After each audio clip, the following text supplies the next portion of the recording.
ಎಲ್ಲರಿಗೂ ನಮಸ್ಕಾರ. ನಾನು ಈ ದಿನ ನೋಡಿ ನಾವು ಮಾವಿನಕಾಯಿನ ಹೆಚ್ಚಿಬಿಟ್ಟು ಬಿಸಿಲಲ್ಲಿ ಒಣಗಿಸಿ ಹಾಗೆ ಇಟ್ಟಿರ್ತೀವಿ. ಅದನ್ನು ಈಗ ಮಾವಿನಕಾಯಿ ಕಾಯಿನ ಸೀಸನ್ನು ಕಳೆದಿರುತ್ತೆ, ಈಗ ಹಣ್ಣಾಗಿರುತ್ತೆ. ಇವಾಗ ಉಪ್ಪಿನಕಾಯಿ ಹಾಕೋಕೆ ಬರೋದಿಲ್ವಲ್ಲ, ಮನೆಗೆ ನಾವು ಉಪ್ಪಿನಕಾಯಿ ಹಾಕೊಂಡಿದ್ದು ಮುಗ್ದೋಗ್ಬಿಟ್ಟಿರುತ್ತೆ.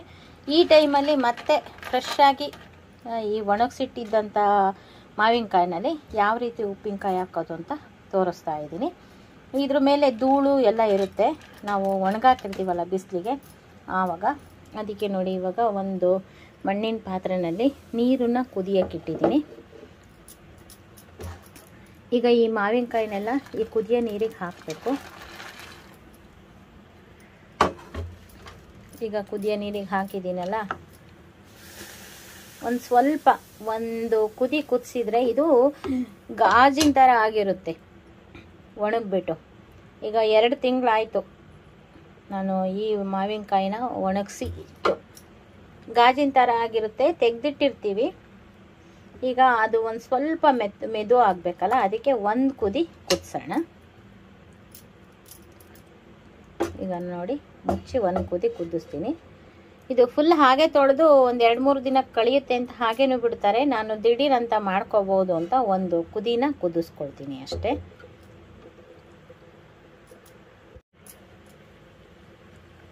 ನೋಡಿ ಇವಾಗ ಒಂದು ಕುದಿ ಕುದ್ದಿದೆ. ಈಗ ಗ್ಯಾಸ್ ಆಫ್ ಮಾಡ್ತಾ ಇದ್ದೀನಿ. ನಾವು ಒಣಗಿಸ್ಬೇಕಾದ್ರೆ ಉಪ್ಪನ್ನು ಬೆರೆಸ್ಬಿಟ್ಟು ಒಂದು ರಾತ್ರಿ ಇಟ್ಬಿಟ್ಟು ಬೆಳಗ್ಗೆ ಒಣಗಾಕಿ ಫುಲ್ ಒಣಗಿಸ್ತಾ ಇದ್ವಿ. ಇದು ಉಪ್ಪಿನ ನೀರು ಬಿಟ್ಕೊಂಡಿರುತ್ತೆ, ಆ ನೀರನ್ನು ಎಲ್ಲ ಚೆಲ್ಬಿಟ್ಟಿರ್ತೀವಿ ಆವಾಗ, ಈಗ 2 ತಿಂಗಳ ಹಿಂದೆ.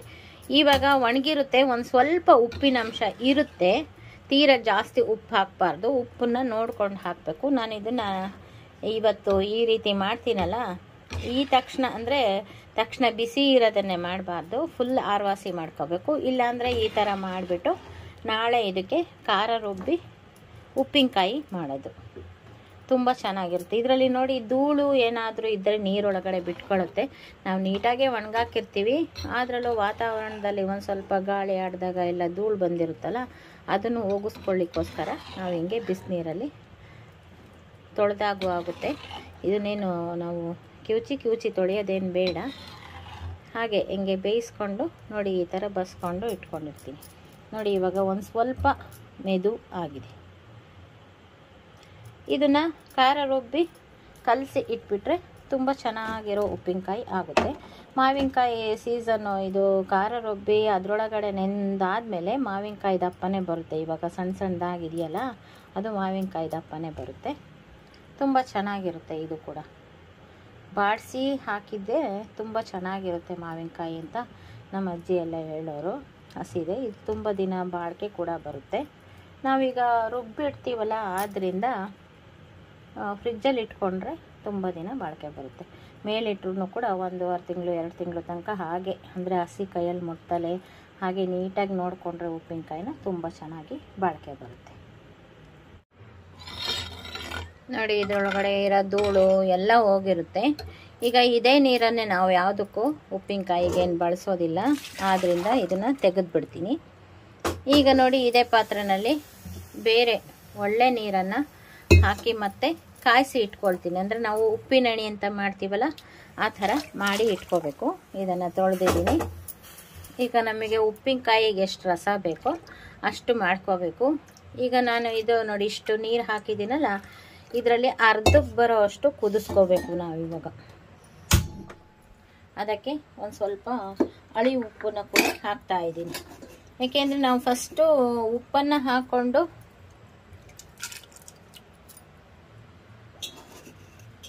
ನೀರೊಡಿಸಿ ಎಲ್ಲ ಒಣಗಿಸ್ಕೊಂಡ್ಬಿಟ್ಟಿದ್ದೀವಿ, ಉಪ್ಪಿನ ಅಂಶ ಕಡಿಮೆ ಆಗಿರುತ್ತೆ. ಈ ಸಲ ಇಷ್ಟು ಕಾಯಿಗೆ ಎಷ್ಟು ಉಪ್ಪುನಣಿ ಬೇಕೋ ಅಷ್ಟು ಮಾತ್ರ ಉಪ್ಪು ಹಾಕಿದ್ದೀನಿ. ಇದನ್ನು ಚೆನ್ನಾಗಿ ಕುದಿಸ್ಕೊಳ್ತೀನಿ. ಇದ್ರ ಅರ್ಧದಷ್ಟು ಆಗೋ ತನಕ ಕುದಿಸ್ಕೋಬೇಕು, ಆವಾಗ ನಮಗೆ ಉಪ್ಪಿನಕಾಯಿ ಕೆಡೋದಿಲ್ಲ. ಇದನ್ನು ನಾವು ಉಪ್ಪಿನಣಿ ಅಂತ ಹೇಳ್ತೀವಿ. ಹಸಿಕಾಯಿ ಹಾಕೋದಾದರೆ ಇದೇ ಥರ ಉಪ್ಪುನಣಿ ಮಾಡಿಕೊಂಡ್ರೆ ಒಂದು ಸ್ವಲ್ಪ ಜಾಸ್ತಿ ಪ್ರಮಾಣದಲ್ಲಿ ಮಾಡ್ಕೊಂಡಿರ್ತೀವಿ, ಉಪ್ಪನ್ನು ಅದಕ್ಕೆ ಹಾಕಿರೋದಿಲ್ಲ, ಉಪ್ಪುನಣಿನ ಇದನ್ನೇ ಬಳಸ್ಕೊಳ್ತೀವಿ. ಇದು ಕೂಡ ಅಷ್ಟೇ ಕುದ್ದು ಅರ್ಧ ಆದಮೇಲೆ ಆಫ್ ಮಾಡಿಬಿಟ್ಟು ತಣ್ಣಗೆ ಮಾಡ್ಕೋಬೇಕು. ಬಿಸಿ ಇದ್ದಾಗಲೇ ಮಾಡಬಾರ್ದು. ಈ ಕಾಯಿ ಕೂಡ ತಣ್ಣಗಾಗಬೇಕು, ಈ ಉಪ್ಪುನಣಿ ಕೂಡ ತಣ್ಣಗಾಗಬೇಕು. ಇದು ಕುದಿಬೇಕು, ಸಣ್ಣ ಊರಿನಲ್ಲೇ ಕುದ್ದು ಅರ್ಧ ಆಗಬೇಕು. ನೋಡಿ ನೀರು ಕುದೀತಾ ಇದೆ, ಉಪ್ಪು ಕರಗ್ತಾ ಇದೆ ಅಂತ ಇಷ್ಟೇ ಮಾಡಬಾರ್ದು. ಚೆನ್ನಾಗಿ ಕುದಿಬೇಕು, ಮಳ ಕುದ್ದು ಅರ್ಧ ಆಗಬೇಕು. ಅಷ್ಟೊತ್ತಿಗೆ ನೋಡಿ ಒಂದು ದೊಡ್ಡದೊಂದು ಬೆಳ್ಳುಳ್ಳಿನ ಬಿಡಿಸಿ ಸುಲಿದು ಇಟ್ಕೊಳ್ತಾ ಇದ್ದೀನಿ, ಸಿಪ್ಪೆ ಸುಲಿದು ಇಟ್ಕೊಳ್ತಾ ಇದ್ದೀನಿ. ಇದು ರುಬ್ಲಿಕ್ಕೆ ನೋಡಿ ಸತತವಾಗಿ ಕುದೀತಾ ಇದೆ.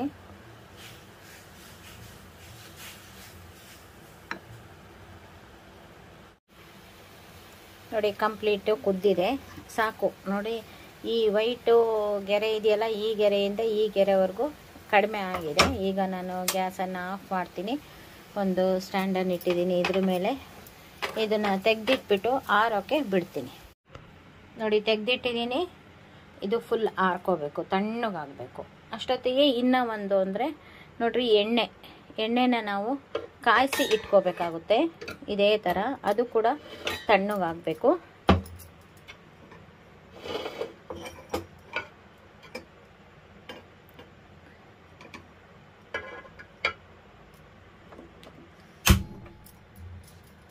ಇದನ್ನು ಕೂಡ ಫುಲ್ ತಣ್ಣಗೆ ಮಾಡ್ಕೋಬೇಕು ನಾವು. ಉಪ್ಪಿನಕಾಯಿಗೆ ಆಗೋವಷ್ಟು ಎಣ್ಣೆನ ಕಾಯಿಸಿ ಇಟ್ಕೊಳ್ತಾ ಇದ್ದೀನಿ. ಏನು ಹಾಕೋದು ಬೇಡ ಇದಕ್ಕೆ, ಬರೀ ಕಾಯಿಸಿ ಇಟ್ಕೊಂಡ್ರೆ ಸಾಕು. ಕೆಲವರು ಸಾಸಿವೆ, ಕರಿಬೇವು ಅಥವಾ ಇಂಗು ಹಾಕ್ತಾರೆ. ಈಗ ನಾನು ಬೆಳ್ಳುಳ್ಳಿ ಬಳಸ್ತಾ ಇರೋದ್ರಿಂದ ಇಂಗನ್ನು ಹಾಕಲ್ಲ. ನೋಡಿರಿ, ಒಂದು ಬೆಳ್ಳುಳ್ಳಿನ ಬಿಡಿಸಿಟ್ಕೊಂಡಿದ್ದೀನಿ. ಈ ಎಣ್ಣೆನೂ ಕಾಯಿಸಿ ತಣ್ಣಗೆ ಮಾಡೋಕೆ ಇಟ್ಕೊಳ್ತೀನಿ. ಈ ಥರ ಫ್ರೇಮ್ ಇಡೋದ್ರಿಂದ ಬೇಗ ಕಾವತ್ತುತ್ತೆ, ತುಂಬ ಚೆನ್ನಾಗಿ ಕಾಯ್ದಿರುತ್ತೆ. ನೋಡಿ ಎಣ್ಣೆ ಕೂಡ ಕಾದಿದೆ. ತುಂಬ ಯಾರ್ಲೂ ಗಾಯಿಸಬಾರ್ದು, ಕೆಂಪಗಾಗೋವರೆಗೂ. ಈಗ ಗ್ಯಾಸ್ ಆಫ್ ಮಾಡ್ತಾ ಇದ್ದೀನಿ. ಈಗ ಇದನ್ನು ಕೂಡ ಒಂದು ಸ್ಟ್ಯಾಂಡ್ ಮೇಲೆ ತೆಗೆದು ಇಟ್ಕೊಳ್ತಾ ಇದ್ದೀನಿ. ಈಗ ನೋಡಿ ನೀರು ಮತ್ತು ಇದು ಎಲ್ಲ ಫುಲ್ಲು ತಣ್ಣಗಾಗಬೇಕು. ಆ ನಂತರ ಖಾರ ರುಬ್ಬಿ ಇದನ್ನು ಕಲಸಿ ಇಡೋಣ. ನೋಡಿ ಈಗ ರುಬ್ಲಿಕ್ಕೆ ಎಷ್ಟೆಷ್ಟು ಹಾಕಬೇಕು ಅಂತ ಇಟ್ಕೊಂಡಿದ್ದೀನಿ. ಮೊದಲೇ ಉಪ್ಪನ್ನು ಇದಕ್ಕೆ ಇದು ಮಾಡಿರೋದ್ರಿಂದ ಫಸ್ಟು ಉಪ್ಪನ್ನು ನೀರಲ್ಲಿ ನೆನೆಸ್ಬಿಟ್ಟು ಒಣಗಾಕಿರೋದ್ರಿಂದ ಒಂದು ಸ್ವಲ್ಪ ಉಪ್ಪಿನಂಶ ಇರುತ್ತೆ. ಈ ನೀರಿಗೂ ಕೂಡ ಒಂದು ಸ್ವಲ್ಪ ಉಪ್ಪಿನಂಶ ಆಗಿರುತ್ತೆ. ಆದ್ದರಿಂದ ಉಪ್ಪನ್ನು ಈಗ ಹಾಕೋದಿಲ್ಲ.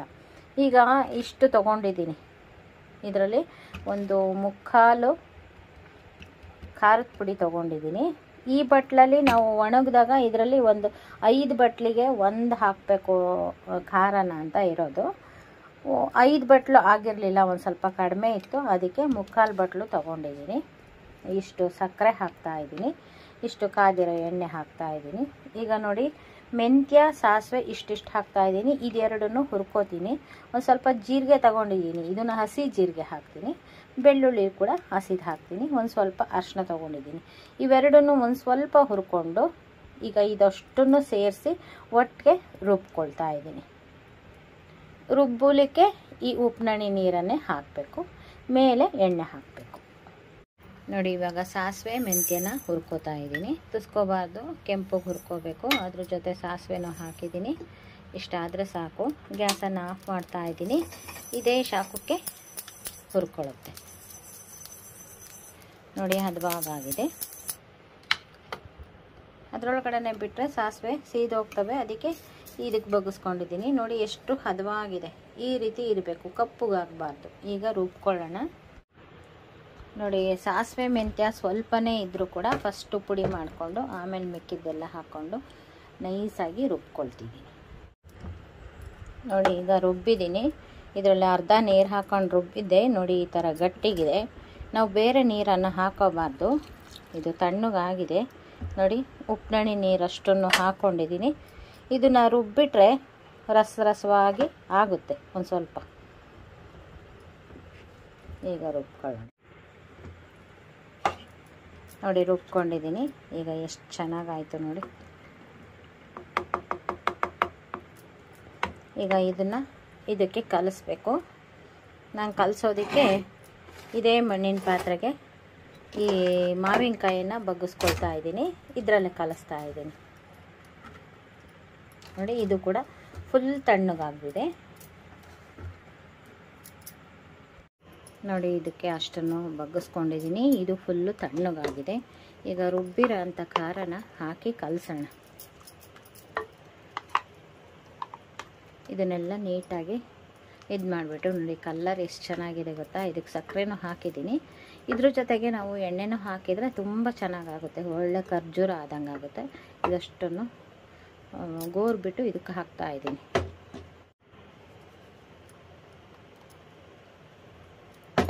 ನೋಡಿ ಎಲ್ಲ ಗೋರ್ಕೊಂಡು ಇದಕ್ಕೆ ಹಾಕಿದ್ದೀನಿ. ಈಗ ಇದನ್ನು ಕಲಸೋಣ.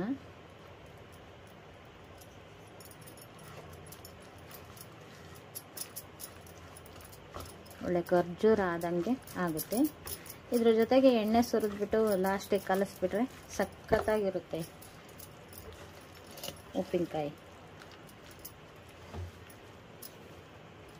ಈಗ ಒಂದು ಕುದಿ ಬೇಯಿಸಿ ಬೇರೆ ಇರ್ತೀವಲ್ಲ, ಅದಕ್ಕೂ ತುಂಬ ಚೆನ್ನಾಗಾಗುತ್ತೆ. ಈಗ ನೋಡಿ, ಇದು ಚೆನ್ನಾಗಿ ಹೊಂದ್ಕೋಬೇಕು ಅಂತಂದರೆ ಈ ಎಣ್ಣೆ ಕೂಡ ಹಾಕ್ತಾಯಿದ್ದೀನಿ.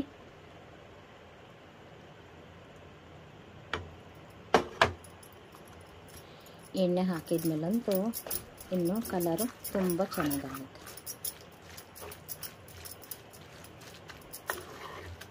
ಮೆಣಸಿನ ಪುಡಿನ ತುಂಬ ಕೆಂಪಗಿರೋದು ನಾನು ಟೀಕಾಲಲ್ಲಿ ತರಿಸಿದ್ದೆ. ಈ ಸಲ ಅದನ್ನು ಹಾಕಿದ್ದೀನಿ.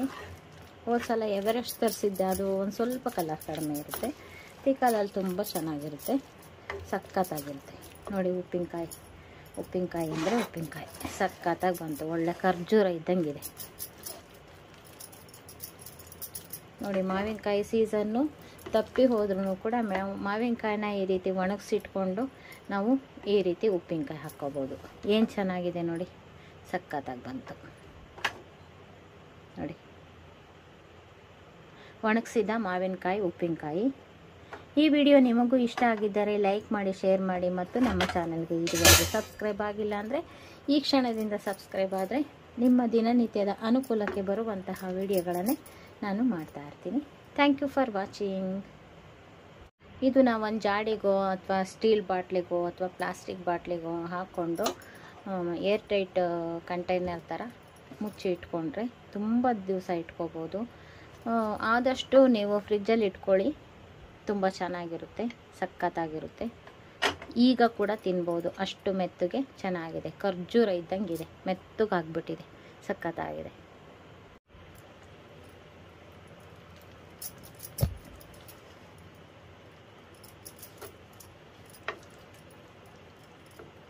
ನೋಡಿ, ಈ ಥರ ಒಂದು ಪ್ಲಾಸ್ಟಿಕ್ ಜಾರಿಗೆ ತುಂಬ್ಕೊಂಡ್ಬಿಟ್ಟು, ಈಗ ಈ ಥರ ಪ್ಲಾಸ್ಟಿಕ್ ಜಾರ್ಗಳು ಅವೈಲಬಲ್ ಇರುತ್ತೆ.